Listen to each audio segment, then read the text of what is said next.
It's the big day we've all been waiting for. Black Ops Cold War has finally arrived. I've had a chance to have a little play around in a few games today, and I'm really enjoying it early on. But as always with any game I play, I'm always looking to get an advantage against my opponents, especially early on in the game's lifespan. The best way to do this from the very start is to make sure your settings are all optimized to give you the best chance of killing your opponents and getting on top. So that's what this video is all about, but with a specific focus on console settings since I'm a console player. However, many of the settings are directly applicable to PC as well. I did make a settings video previously for Warzone and it seemed to help a lot of people out, which I'm really happy about, and if you did see that video, you're gonna see some of the same settings here, but of course not all of them. If you haven't seen the Warzone settings video and are interested in getting ahead on there too, then click the card in the top right corner of the screen, or wait until the end of the video where you can click it on the end screen. Okay, so let's start off with sensitivity settings. These are kind of subjective, but generally as a rule of thumb, the higher the better, as long as you can still control your shot. I personally run 6.6 as I'm an SMG player primarily and need to be turning and moving pretty quickly.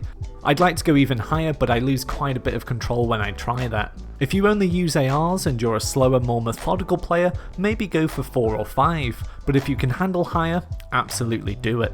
The reason for this is that the next settings here are your aiming down sight sensitivities. So it doesn't matter if your normal sensitivity is even max. If these ADS settings are low, you can control your shot when aiming in. I go slightly below 1 with these at 0.9, ensuring I can really zone in on the shot and get good accuracy whilst not being too slow. A great tip that I often use, if you do want to increase sensitivity, is to put it on way higher than you plan on moving up to. So say if you want to play at 6, put it on at 9, run around like that for a game, then change it back down to 6. The difference makes it feel much easier. Other than that, you've just got to play a lot and get used to it. Now we're on to button layout. For this I highly recommend stick and move. This has all the buttons in the same place, but swaps the melee and jump buttons around. So you jump by clicking in your right analog stick and melee with the A or X button. Why does this matter though? Well, you can jump shot so much easier and more intuitively without moving your fingers or thumbs anywhere else. Jump shotting always has been advantageous on Call of Duties, making you harder to hit, but for Cold War it's even more important. The jump shot's rival is the drop shot, but on Cold War the drop shot isn't that effective, so if this is your go-to, you're gonna have to change it up. It's less effective because as you're dropping to the floor, you can't continue to aim down your sights now, similar to how it was on Black Ops 4. So you're actually going to be really inaccurate drop shotting, whereas jump shotting you can still ADS and avoid being hit. Another setting on top of your button layout, which can be effective, is to flip your controls, which swaps bumpers and triggers around. This makes it so you aim down sights and shoot with the L1R1 or LBRB. The reason this can be really useful is that it takes less time from when you press the button to when the action actually happens, i.e. you can aim and shoot quicker. We're only talking milliseconds of difference here, but that could mean you fire one extra bullet that gets the kill, which you wouldn't have before, so maybe consider it. Invert luck we keep disabled, control vibration I turn off just to minimize distractions and conserve battery, why not? For aiming down sight assist we want this disabled, because Cold War disables it in multiplayer. So when you're in zombies and campaign, you want to train yourself to be ready for multiplayer. For slowdown and strafing aim assist, you absolutely want this enabled. This is essentially an aim assist that's applicable for multiplayer. It's not massive, but it really does help. Airborne mantle behaviour, I've got this as automatic, and the reason I like this is because when you're trying to make a sneaky jump up across a ledge and through a window or something, you want the CPU to help you out a bit in timing that mantle jump. ADS behaviour, hold is standard, and the same for steady aim behaviour too. Armour behaviour, just leave as apply 1, giving you the most control if you need to stop applying armour.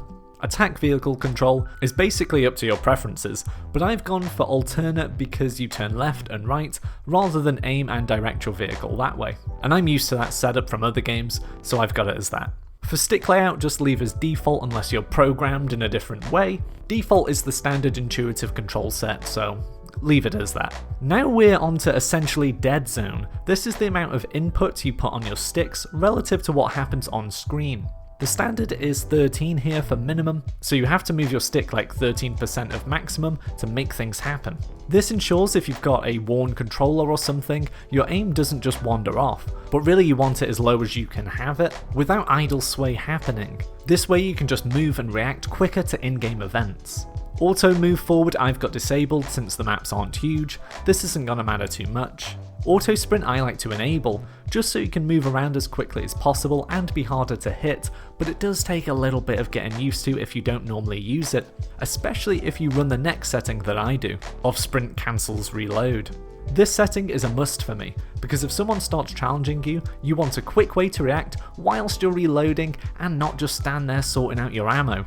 The other three settings here are standard, but I've put tap to interact as reload behaviour just because this matches my Warzone settings, where you're opening a lot of loot boxes and doors. It just makes it simpler to have uniform settings. Okay, now onto graphics. For your safe area bounds, you want this pinched in a little bit if you're on a bigger TV, of say over 38 inches. I've made that up, but basically, big TV, you want it pinched in a little bit, because you want to be able to see everything happening in one glance, without moving your head all around the place. For colorblind settings, I'm actually going to recommend you put on Deuteranopia, even if you're not colorblind. This just makes the colors pop out more and allows you to see enemies more clearly. Okay, now onto field of view. This is a huge one for console players. We've missed out on this for years, whilst PC players have had it. Field of view is basically how much of the game you can see on your screen. A lower field of view means you'll see less, whilst a higher field of view means you'll see more. You may think then that a high field of view is automatically better, but it's important to note that the higher the field of view, the more distorted your screen will look, and the smaller objects will look at a distance. If you've never played with a changed field of view before, it's best to take things slow. Working your way up will allow you to adjust to the higher field of view. Many people just go straight to 120, but there's a couple of issues with this. First, this could drop your frames per second, if your console isn't powerful enough to render all that extra screen space. Second, the higher your field of view, the smaller the target is in the middle of your screen, which could make it harder to see and actually aim at your enemies. The best field of view in most scenarios is probably around the 100 mark, that's what I'm currently running. This will give you a good wide view, keeping your frames steady and also keeping the target nice and big. If 100 is too much, try 90 at first before bumping it up, but for me I'm going 100, at least until I'm used to this kind of distorted view. Seeing the most you can on your screen is a must-have, which is why it amazes me that PC players can play with console players when this setting exclusively exists for PC players on Warzone. Of course you can go even higher if you can handle it, but proceed with caution. For your ADS field of view, leave that as affected to match your field of view. Brightness is a classic one. Again, we want enemies to pop out and not be too dark, so I'm going to say run 65 or higher. I personally go 70. Too high and you do lose a little bit of quality, but it wouldn't be too detrimental. Finally on this page, turn motion blur off. It looks nice, but just makes it harder to see enemies and things happening on the map. For audio, the big things we want changing on the sliders are music volume, dialogue volume, and cinematics. Music can distract you from hearing important indicators such as enemy footsteps, so put this right down. I've got it on 30 at the moment, and I might even drop it to 0. Dialogue I've put down slightly and again may reduce even more, same for cinematics. I want to absorb what the game should sound like at first before I strip it all completely and focus on dominating the lobby.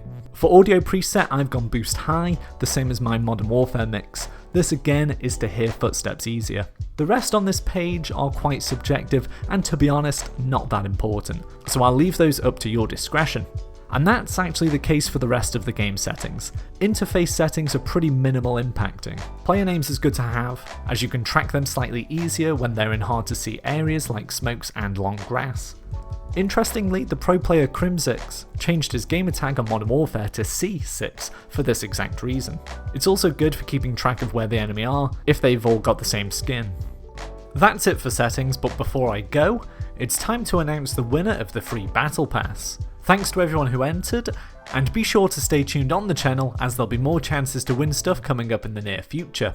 But the winner of the Battle Pass is... Nosedive! Congratulations Nosedive, comment below with your Activision ID or DM me on Twitter and I'll get that over to you whenever you like. But that's all from me in this video. If you've got a second, please give it a quick like, and for more Call of Duty videos, subscribe away. Bye for now.